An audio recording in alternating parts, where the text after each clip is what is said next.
So in this video I'm going to go through some of the key information you require for AQA Maths, including some of the equations that you need to know, some that you'll be given, and other information as well. So I'm just going to quickly scan through a sheet. There's a whole set of equations at the top over here that you need to know and apply in the context. Another set of equations that you need to know and possibly derive depending on the situation. And there's ones over here that you'll just be given. I know some of these might look a bit unfamiliar, but they're actually pretty straightforward. And then after that, some other general stuff that comes up very often that you need to make sure you know how to do. So from the top, we've got the quadratic formula. I'm just going to zoom in so you can see that clearly. Okay, so there's the quadratic formula there. So x is equal to minus b plus or minus the square root of all of b squared minus 4ac, and then you close the bracket, and all of that is over 2a. Please make sure you memorize that, and you need to know what these symbols actually apply to within an equation that you'd be given. So what you could be given is an equation that looks a little something, say like this one here. Okay, so you could have 7x squared plus 3x is equal to 14. And you don't know the solution to that, but you want to use a quadratic formula to do that. Well, in a quadratic formula, you've got to have it in this format, where it's a x squared plus b x plus c equals 0. Well, this is not equal to 0, so first you need to rearrange this into that format. So the start of it is the same, but then we want it equal to 0, so we've got to get rid of this 14. It's positive on this side, so it'll be negative on this side. So it's going to be minus 14 equals 0. After that, you should figure out what a, b, and c is equal to. So a is the coefficient of x squared, so that's the bit in front of x squared, so that's 7. b is the coefficient of x, so the bit in front of x, so that's 3. And c is whatever is added on at the end over there. So in this situation, you're tempted to go for 14, but because it's taken away and this formula says plus, you've got to do the minus part of that. It's minus 14 there. And all you do is you sub this into this equation here. When doing this, remember that if b was a negative value, when you square it, it ends up being positive. You've got to remember that only the first part of this becomes negative, so that would be negative 3 over here to begin with. And that's it really for that one there. Next equation is pretty straightforward. So circumference, many people know it in the sense of pi d. Please make sure that you also know it in terms of 2 pi r as well. So it's pi d and 2 pi r, and that's because d is equal to 2r. Okay, so make sure that you know both of those. The area, pi r squared, the easy way, if you get confused between these two, is an area is always going to have something squared in there, because areas are generally meters squared or centimeters squared, so you know that's r squared there. Pythagoras theorem, many of you guys are comfortable with this. Remember, only works for a right angle triangle, so you've got to have a right angle in there. So a squared plus b squared equals c squared. There's your a, there's your b, there's your c. Some people know it as h squared equals a squared plus b squared, so that's just h being replaced with c.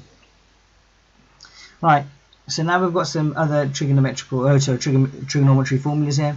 So some of these are quite tricky for some people, but the majority of people, once they've got their head around this and once they've practiced this, find it very straightforward. So the idea is that if you have a right angle triangle, so I'm just going to rewind this a bit. There we go. If you have a right angle triangle, you can use these rules to help you figure out values, any of the values on your triangle. Okay, so there's your C, your hypotenuse, there's A and there's B. If you want to label that H instead of C because you're more comfortable with that, that's fine. What you'll always be given is either two sides and you're asked to figure out an angle, or an angle on a side and you want another side. So say this is the angle we're actually after over here. Okay, so let's just call that theta for now. It says over here sine of A, or theta, is equal to, with A just being the angle, so sine of theta is equal to A over C. So that's whichever the side A is divided by whichever side C is. And this side A is opposite and C is the hypotenuse. Some people struggle with this way of laying it out. So I'm just going to show you a different way that I have over here. which are these triangles over here. Now many people remember this as Sohcahtoa, and when I was at school I remembered it the same way. So it's Sohcahtoa, Sohcahtoa. And when you write it out, you stagger your letters. So you get Sohcahtoa, Sohcahtoa. And that allows you to draw the equation triangles, which allows you to figure out which variable you're using. So what I'm going to do is I'm going to get rid of these A, B, and C that I've drawn on here, and instead I'm going to use this layout of OH and A, depending on whichever angle I have. So if I have this angle over here at the top, and I'll call that theta, and I know the value of this side over here, let's say that's 5. If I wanted the opposite, I'd have to use a certain equation, and if I wanted the hypotenuse, I'd have to use a certain equation. But if I want the opposite, I have the adjacent, so I label all of them up. So say that was 30 degrees. If I want the opposite and I have the adjacent, I'd use tan. Okay. If I wanted the hypotenuse and I have the adjacent, I'd use cos. And all I'm doing is I'm looking at whichever letters are available and which ones I want. So I've got an angle, so that's either sine, cos, or tan, doesn't matter which one, and I have adjacent. So because I've got A, it's going to be one of these two triangles, cos or tan. And the only thing I've got to decide is whether I want O's in this one, but not in that one, or H, and H is in this one, but not in that one. And whichever it is, I just cover it up. So say I want to figure out H, so that's going to be cos. So say I want H, I cover up my H, so I essentially just pretend like it's not there, and I end up with A over cos. So I do my adjacent, which in this situation is 5, over cos of 30. Okay, so you need to make sure you know your trig equations. Alright, so that's those ones over there, the trigonometry formula. After that, we've got the idea of the sine rule. Okay, so the sine rule is when you've got a non-right angle triangles. So I'm going to draw a very odd looking triangle over here, not particularly well drawn. And the sine rule just states that A over sine A is equal to B over sine B, which is equal to C over sine C. So if I labelled these capital A, capital B, capital C, okay, the angle opposite the side is always equal to the letter that I'm on about. So that's A, and there's the angle for it. That's C, and that's the angle for it. And that's B, and that's the angle for it. So you just use that formula in this way. Now normally you'd only need to use 2 of these, because if that is equal to that, if that over that is equal to that over that, you don't need the third part of it. So you'd be given 2 sides and an angle, and expected to figure out the other one. Cosine rule, again another one that you've got to remember, and that's a squared equals b squared plus c squared minus 2bc cos a. Okay, so a similar sort of situation where these are sides and that cos there is the angle. So exactly the same sort of format as this. And again, this similar one over here. So say you've got a triangle. For the area of this triangle, again poorly drawn, apologies for that, and say that's my angle C, and I had sides A and B. That's the equation that I'd use to figure out the area of that. So half A times B, sine of that angle. So make sure that you know these ones over here. Right, next ones that we've got are to do with perimeter area, surface area, and volume. So there's only 2 here that are very, very straightforward. The first of these is the area of a trapezium. So I'm going to try and draw this a bit neater than some of my triangles. There we go, that's better so far. There we go. Right, so what it's saying is it's half A plus B times height. So A plus B is in brackets there, so make sure you add those together and then times it by the height. Where A and B are the parallel sides. So these 2 sides over here are parallel, so that would be A, that would be B, and H would be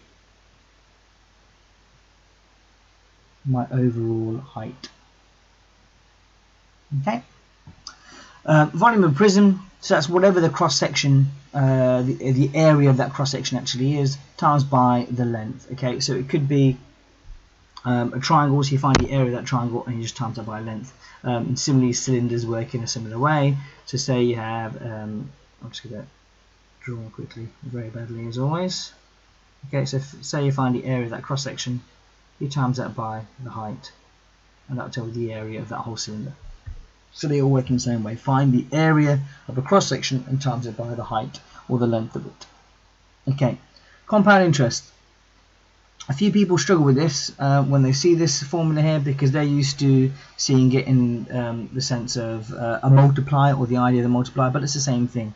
So if the idea was our compound interest was 3% over n years,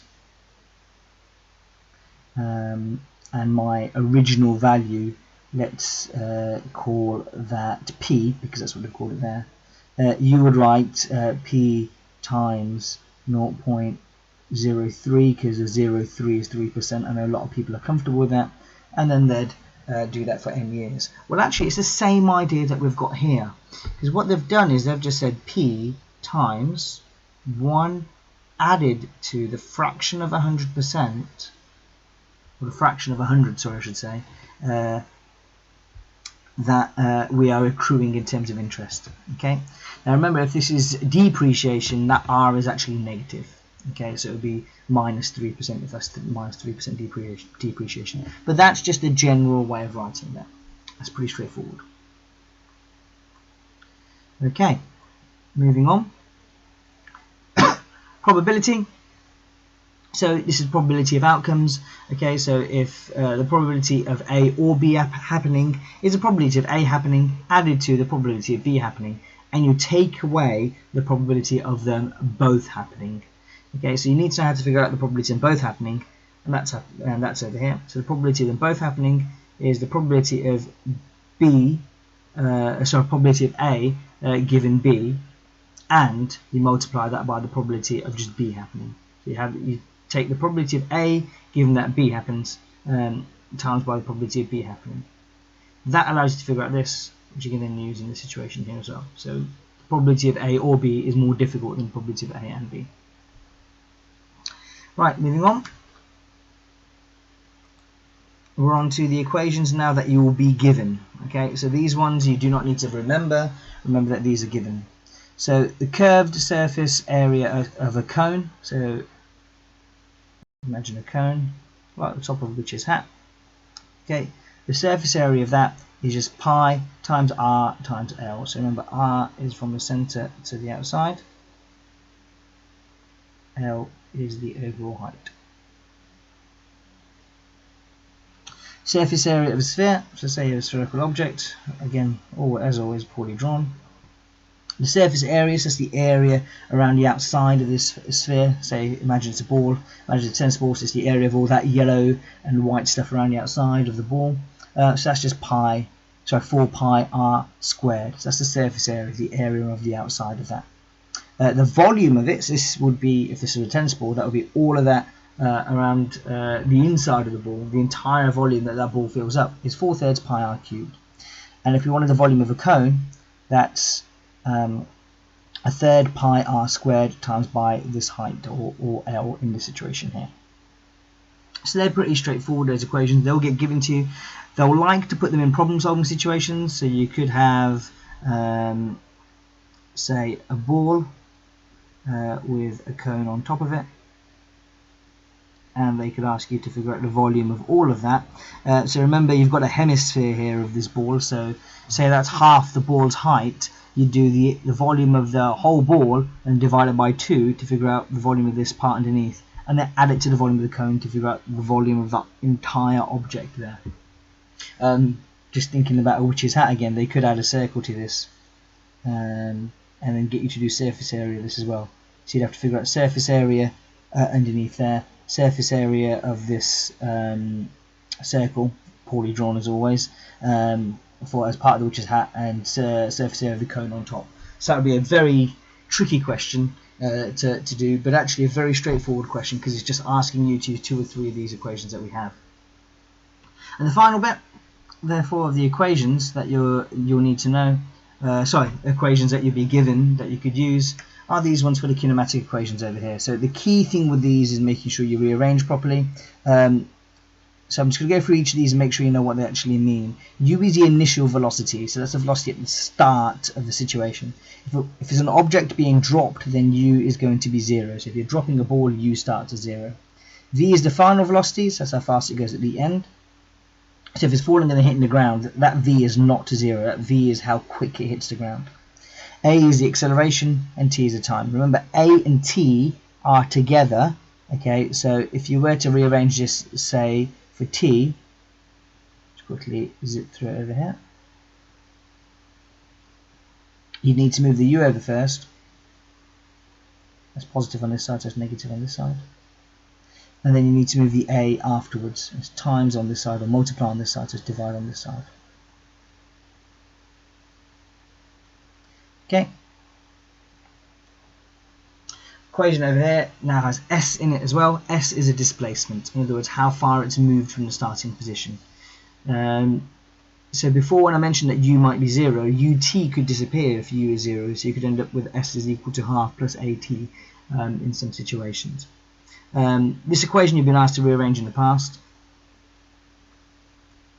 I believe it was for S. And it's actually pretty straightforward. You take the U over first.